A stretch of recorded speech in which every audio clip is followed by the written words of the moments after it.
want my food. I want my entree. I want the steak that I ordered. But some of us won't wait for the steak to cook. We just want to eat raw meat and get sick.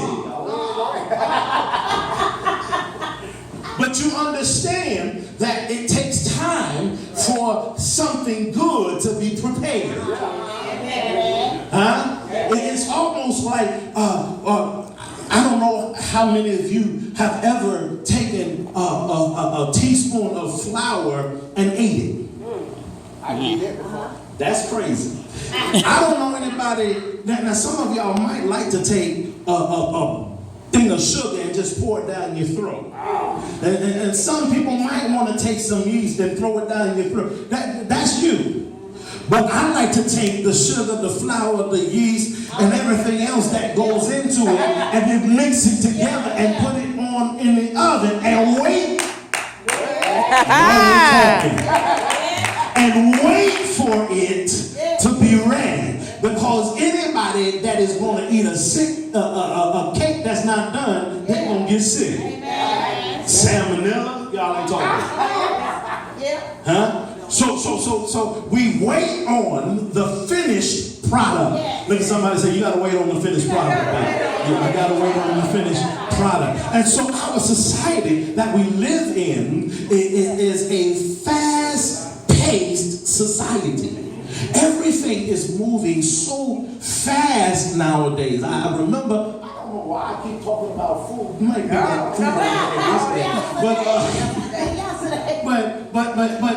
but even when it comes to food, I remember it used to be a time when I was coming up that I could be down the street away from my house and smell the baked rolls in the oven. I could smell the collard greens on the stove, and I could smell the roast in the oven. And you open the door and the smell would hit you. Because in those days, mom and them, y'all ain't talking, used to take time to prepare something palatable to feed us. But because of the fast-paced society that we live in, we're lucky if we get a TV dinner. This is the society that we live in. I mean, if you look at how most of our jobs are designed today, our jobs are designed on speed and production.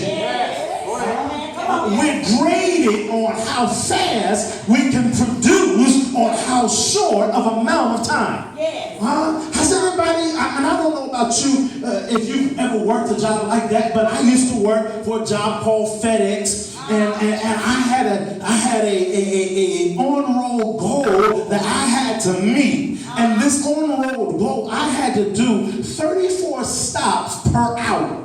See, y'all ain't saying that.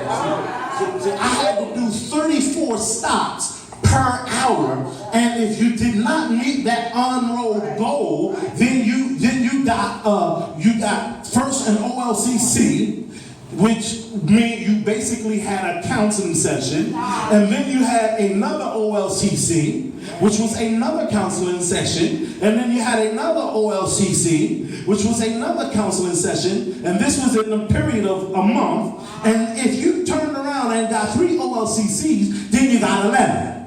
After the first letter, you would get a second letter.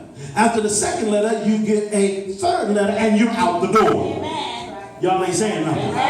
And so everything was based on meeting that on-road goal. Now, mind you, I had this on-road goal, but I had a 250-piece bulk stock full of aircraft parts that I had to deliver to an aircraft carrier, an aircraft repair component place. So I had to lift up generators that weighed well over 100 pounds. And I had to do that, get that one stop out of the way, come on, and then finish the other 33 stops inside of a half an hour. Go ahead. And I had to do this every day. You see?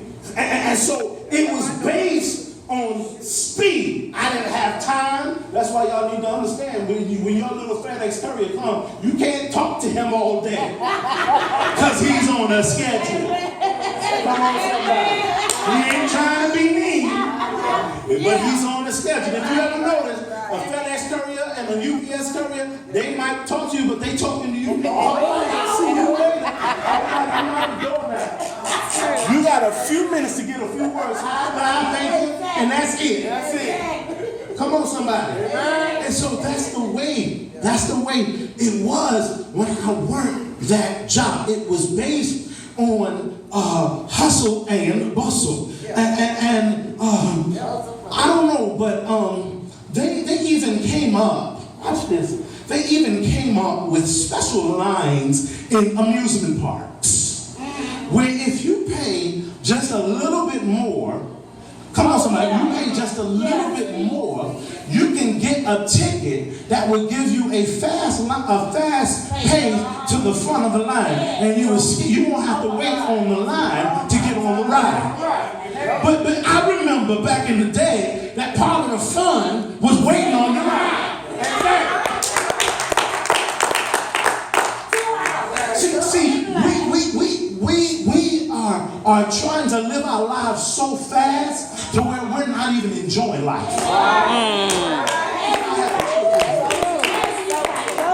We're trying so hard to fast forward our lives. Sometimes I remember just a week ago, my Bishop Larry Brandon, he's my spiritual father. He said to me, he said to us over Periscope, he was on the golf course with his son, and he said, listen, I know some of y'all have to work. I know some of y'all have to do so many things, but take some time out and enjoy the day.